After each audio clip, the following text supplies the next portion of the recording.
Bienvenue à l'émission Le Miroir d'aujourd'hui sur Rwanda TV. J'espère que vous passez un bon moment là où vous vous trouvez. Je suis très content de vous retrouver encore une fois pour un nouvel épisode qui va à nouveau nous inspirer, nous transporter, nous motiver, ça c'est sûr. Et aujourd'hui, mon Dieu, j'ai la joie d'accueillir via Skype, une personne que vous connaissez très bien. Un nom qui n'a pas besoin de plus d'explications. Lorsque vous entendez Daddy de Maximo, je suis sûr que vous savez que c'est un peu une légende de la mode ici au Rwanda. Toutes les personnes que j'ai accueillies sur ce plateau, que ce soit les mannequins, que ce soit les designers, ils ont à un moment côtoyé au début de leur carrière Daddy de Maximo, qui a été parmi les précurseurs de ce secteur ici au Rwanda. Et voilà, j'attendais impatiemment qu'il puisse venir au Rwanda pour qu'on puisse faire une interview, l'accueillir sur le plateau avec le public et tout le reste. Mais bon, vu que maintenant, on ne peut pas vraiment avoir un public, c'est aussi une chance pour nous de pouvoir faire les émissions par Skype. Et donc, c'est la chance de pouvoir accueillir certaines personnes qu'on n'avait pas encore eu le privilège d'accueillir. Et donc, soyez prêts. Il va nous parler de son parcours dans la mode, avant la mode, de ses passions comme le cinéma, mais également, c'est une personne qui a fait le choix de faire connaître ses opinions sur les réseaux sociaux, comme vous le voyez pour ceux qui le follow. On en aura un peu plus dans l'émission Le Miroir d'aujourd'hui. Bien sûr, il va répondre à nos différents petits jeux et défis. Ce sera après une petite pause qui sera à l'Actu People de cette semaine. Et juste après, Daddy de Maximo se dévoile face au miroir.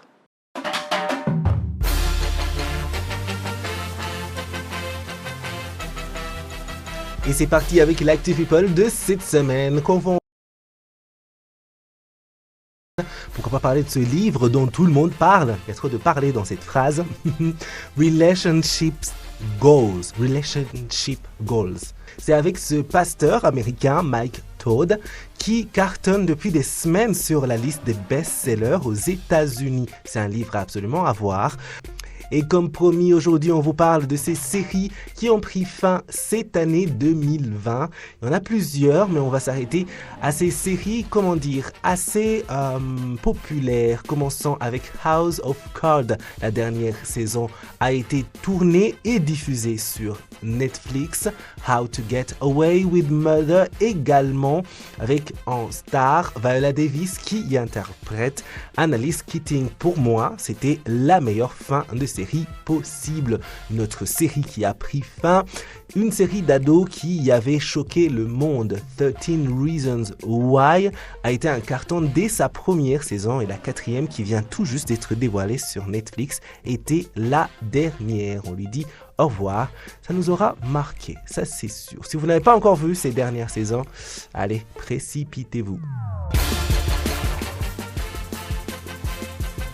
Comme promis, donc, c'est le moment d'accueillir Daddy de Maximo, notre invité dans l'émission Le Miroir d'aujourd'hui. Bonjour. Bonjour. Tu vas bien? Oui, je vais très très bien, merci. Merci pour cette invitation. C'est vraiment un grand honneur. Ouais, c'est une joie de t'avoir dans l'émission Le Miroir aujourd'hui parce que la plupart comme je l'ai dit dans l'introduction, la plupart des personnes que j'ai accueillies qui sont dans le domaine de la mode, à un moment, vous ont côtoyé au début de leur carrière, notamment, que ce soit les mannequins ou les stylistes. Et puis également, vous êtes une personne qui parle beaucoup sur les réseaux sociaux, qui fait connaître ses opinions et qui n'hésite pas à soutenir tout ce qu'il voit de bien. Et je me souviens qu'au début de cette émission, je pense que c'était la deuxième saison, j'ai reçu ce message qui avait tellement de signification pour moi, d'encouragement pour l'émission Le Miroir. Donc, enfin, je suis content de pouvoir t'accueillir sur l'émission Le Miroir. Et bien sûr, au-delà de ça, vous êtes une légende en ce qui est de la mode ici au Rwanda. Donc, bienvenue dans l'émission Le Miroir. Merci beaucoup. Merci encore une fois juste pour cette invitation. C'est un grand honneur et humblement, merci. Oui. Alors, on va parler de votre carrière. Parfois, je vais mélanger le tu et le vous. Il n'y a pas de problème? Ça ne me dérange pas. Il n'y a pas de souci. On peut se tutoyer ou même... si ça ne vous dérange pas. Moi, ça va. D'accord. Donc, on va aller pour le tu, c'est mieux. Oui. Et donc, on va parler de votre carrière, ça c'est sûr. On va parler dans la mode, avant la mode, mais aussi de vos autres passions. Mais avant, comme on sort juste du confinement dans la plupart des pays, je ne sais pas chez vous au Danemark comment ça se passe. Est-ce qu'il y a eu un confinement? Est-ce que c'est fini maintenant? Comment la vie reprend? Le gouvernement du Danemark, ils ont fermé les frontières juste au début de cette maladie. C'était au mois je me rappelle, c'était le 27 février. Et depuis aujourd'hui, on attend juste la réouverture des frontières. Mais dans un pays qui a 5 700 000 personnes, donc population, on avait tellement peur. Mais jusqu'à aujourd'hui, moi je reste à la maison.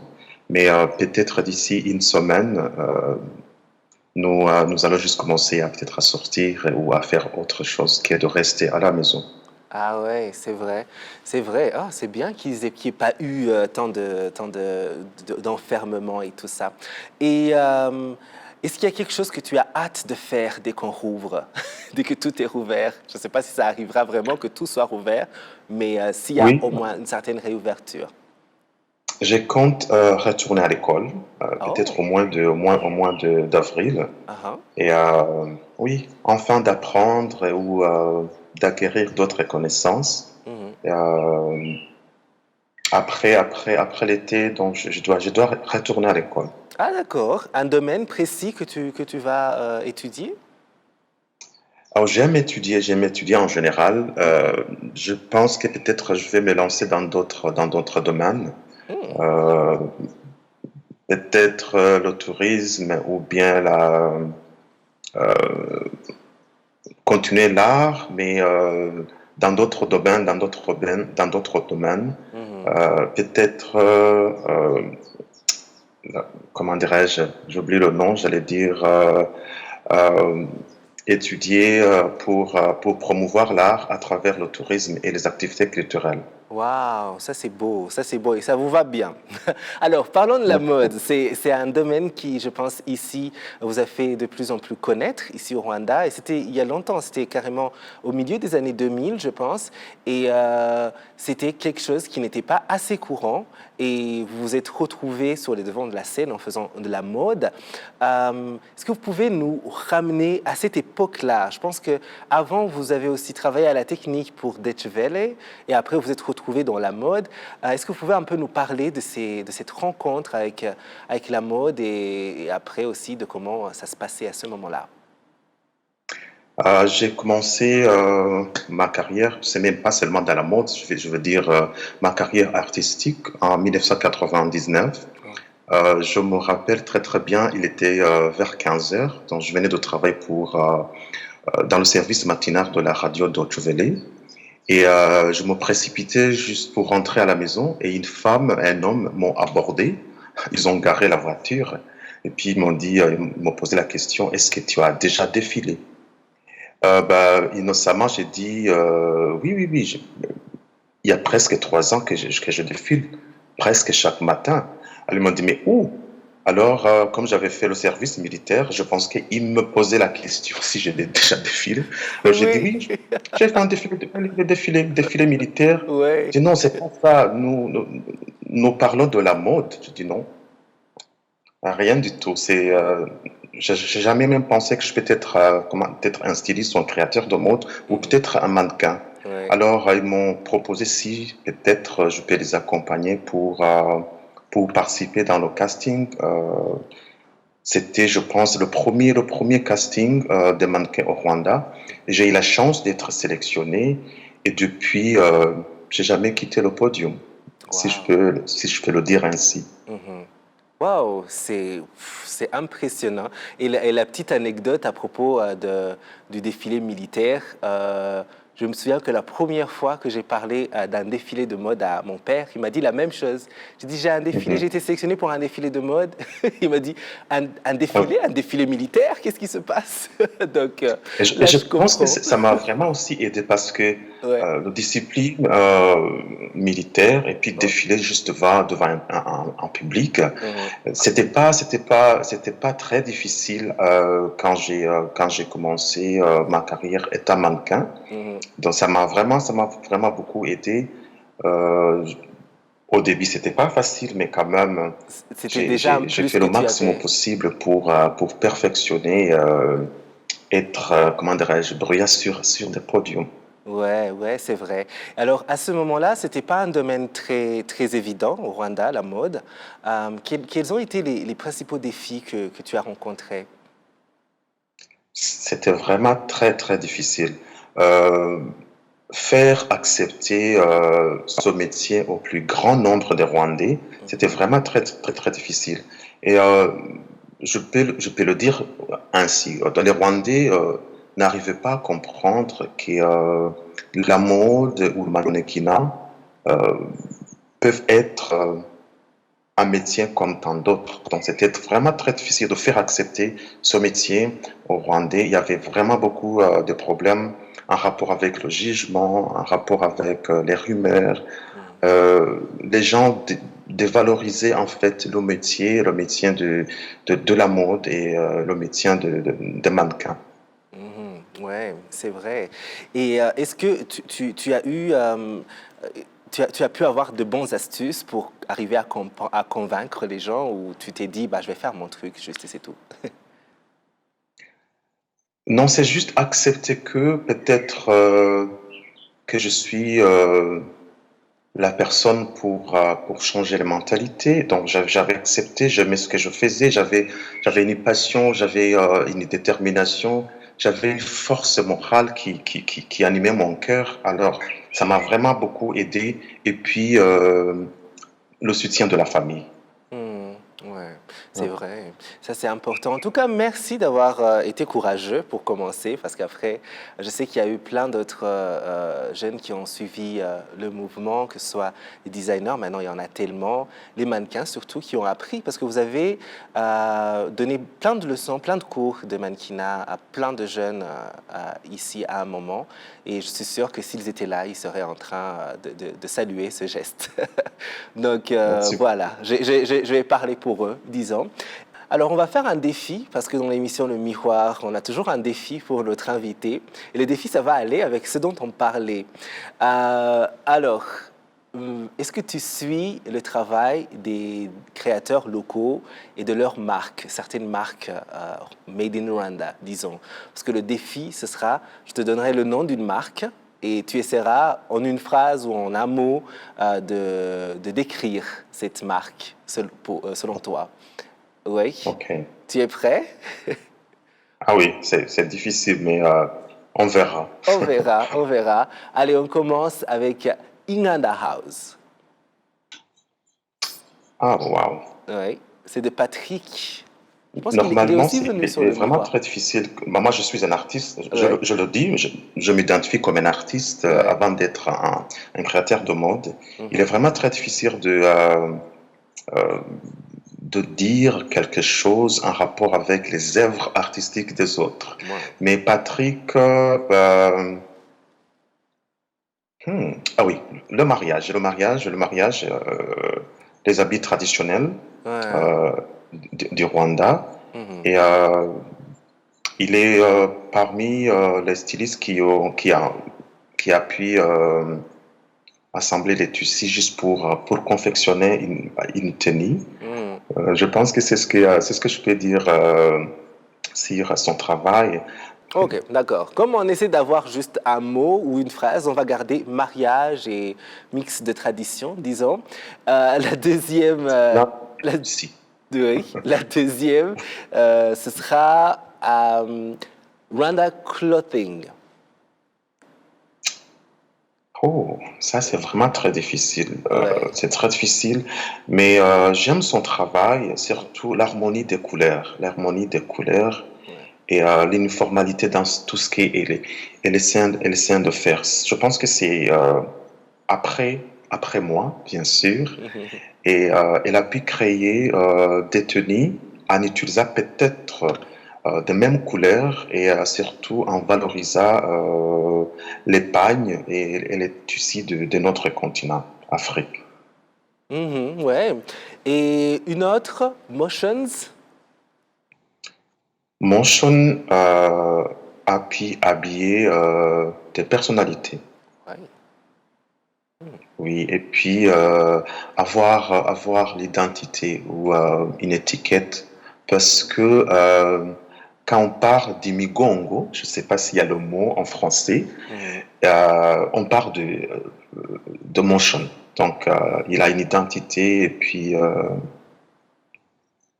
la façon d'être, il est très humble, ça je peux le dire. Et j'aime ce qu'il fait. J'aime ce qu'il fait. Je pense qu'il n'y a personne qui a fait tant de belles choses, surtout avec une étiquette ou la signature de l'artisanat de chez nous. Absolument, c'est vrai, une très forte identité artistique chez Motions. Ouais, ouais, en tout cas, toutes ces marques sont passées par, les créateurs de ces marques sont passés par l'émission de Miroir, donc on les salue, on leur remercie d'être passés. Et vous pouvez aussi revoir leurs épisodes pour en savoir un peu plus sur les marques. Et Ouzi, c'est aussi une des jeunes marques ici, et par deux jeunes filles qui sont très talentueuses. Merci beaucoup de vous être prêté à ce jeu, c'était pas facile. Et j'ai aimé tout ce que les commentaires et tout ça sur le travail de ces autres artistes. Si on avait un public, on serait en train d'applaudir. Ouais! Alors, continuons avec notre interview et aussi à en savoir un peu plus sur vous. Et là, vous étiez en train de nous donner votre opinion sur le travail de ces artistes rwandais, mais aussi on entend votre opinion sur les réseaux sociaux. Vous êtes assez vocal, c'est un choix que vous faites, vous vous exprimez sur plein de sujets. Pourquoi ce choix d'utiliser les réseaux sociaux pour continuer à parler sur différents sujets? Certains préfèrent juste se taire. Hein. Oui. J'arrive pas, j'arrive pas à peut-être à me taire quand il y a tant d'injustice, Mhm. ou peut-être comme un artiste, je peux pas dormir quand j'ai quelque chose qui m'empêche de respirer. Mhm. Et je me rappelle que souvent avec mes amis, je m'éclipsais juste pour aller écrire quelque chose. Et souvent dans ma chambre ou peut-être dans le jardin. Alors c'est écrire ou écrire quelque chose, partager mes opinions ou c'est ma façon de vivre, c'est ma façon d'être et l'écriture m'aide beaucoup, surtout enfin, le Facebook. Donc j'aime partager, j'aime pas dormir alors que j'ai quelque chose qui me dérange et donc je le fais comme ça et souvent je me retrouve en train de lire ce que j'ai écrit peut-être l'année passée. Je dis mais est-ce que c'est moi qui a écrit ce post?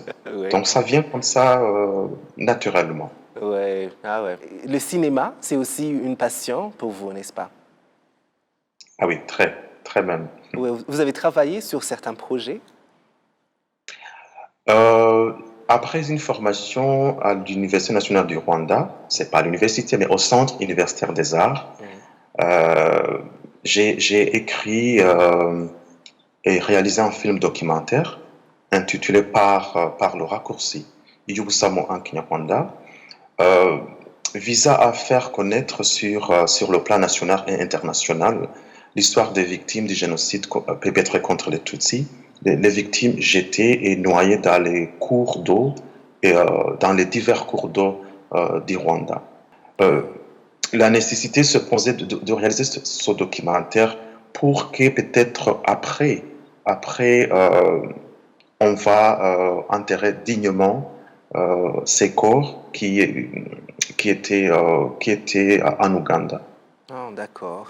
Oui, et justement, lorsqu'on parle de votre histoire, c'est une histoire que vous partagez avec plein d'autres Rwandais, qui est la survie. La survie, c'est une expérience que la plupart des Rwandais de votre génération partagent. Et pour vous, c'est la survie du génocide perpétré contre les Tutsis en 1994. C'est également la survie durant une terrible attaque sur votre bus scolaire. à la fin des années 90. Est-ce que cette expérience a impacté en quelque sorte la façon dont vous vivez et les choix que vous faites? C'est vraiment difficile de parler sur notre vécu pendant le génocide, perpétré contre les Tutsis, parce que souvent je trouve pas les mots, je trouve pas les mots pour les mots justes pour parler de ce qui s'est passé, pour parler de notre calvaire, de tout ce qu'on a vécu. Je pense que le génocide a vraiment changé, le génocide perpétré contre les Tutsis a changé beaucoup de choses, a changé complètement ma vie et je suis toujours en confusion parce que je n'arrive pas à comprendre comment un homme peut tuer, comment les gens peuvent endurer l'horreur. Donc le génocide perpétré contre les Tutsis a vraiment changé ma vie et je pense que je continue à vivre malgré ce que j'ai enduré, mais il y a une souffrance qui m'accompagne et je ne sais pas si je peux dire que je vais guérir avec ça parce qu'il faut le dire, nous partageons le même nom étant rescapés du génocide, mais chacun a vécu son histoire. Il y a des gens qui ont pu quand même continuer à vivre, mais il y a d'autres qui essaient de vivre et qui vont mourir avec des blessures, parce qu'il y a des blessures Oui. qui habitent nos cœurs et notre vie quotidienne en fait. Oui, absolument. Et c'est vraiment une force. Je trouve que dans la survie, c'est juste une force. C'est une force qui vous habite, qui habite plein d'autres Rwandais. Et bravo. Donc, il n'y a même pas de mots pour ça. Oui. Merci beaucoup. Nous avons en fait survécu pour raconter ce qu'on a vécu. Parce qu'il y a des gens, nous avons perdu beaucoup de personnes. C'est à nous de raconter en fait. De raconter ce qui s'est passé, afin de transmettre la mémoire, de parler sur ce qu'ils ont vécu. Et surtout, il y a une phrase en Kinyarwanda, kubaha izina kugira ngo batazima, c'est de continuer de vivre et tout en commémorant chaque jour, mais surtout aussi en acceptant et de vivre et d'œuvrer pour le bien et pour le développement de notre pays, parce que l'histoire du Rwanda, l'histoire du génocide perpétré contre les Tutsis, c'est une histoire qu'on peut pas oublier. Oui, absolument. Et ce qui est beau dans tout ça à la fin, c'est justement ce phénix qui est rené de ses cendres et ce beau Rwanda qu'on voit aujourd'hui, 26 ans plus tard. Et alors, c'est l'émission Le Miroir. Nous sommes toujours avec Daddy de Maximo, qui est notre invité. On découvre son travail, mais aussi on a envie d'en savoir un peu plus sur ses choix personnels, son côté humain, disons. Et ce sera avec notre tic-tac. Alors, pour le tic-tac, c'est des questions rapides. Ce sera des si, donc au conditionnel. La première question qui te vient à l'esprit, la première question tout de suite, vous êtes toujours en quelque sorte en confinement. Quel est cet animal domestique que tu aimerais avoir si tu devais en choisir un seul animal domestique? Je peux dire moi. Oui. C'est vrai? Toi-même? Oui, moi-même, parce que l'homme, pour moi, est un animal. Et je pense que moi seul, c'est suffisant. C'est bon. D'accord. Je pense que c'est un bon choix. Parce que moi non plus, je ne pense pas que je vivrais avec un animal domestique. Mais bon, on ne sait jamais. Est-ce qu'il y a une série que tu pourrais passer toute une journée à regarder? Ah oui. Highlander. Highlander. C'est une série télévisée, peut-être franco-canadienne, qui parle de l'histoire des immortels, mais qui est vraie. Il y a beaucoup, mais qui est vrai pour le mal et d'autres pour le bien. Ouais. Ouais, ouais. Je me souviens, c'est un peu, comment dire, un classique un peu dans les années d'avant et j'ai envie de revoir cette série. Si vous étiez confiné à Kigali en ce moment et que, comme ça se passe maintenant, on vient de rouvrir les routes vers l'intérieur du pays, quel est cet endroit où vous auriez envie de vous précipiter en premier? À Kibuye Ouais. ou bien dans la forêt de Nyungwe.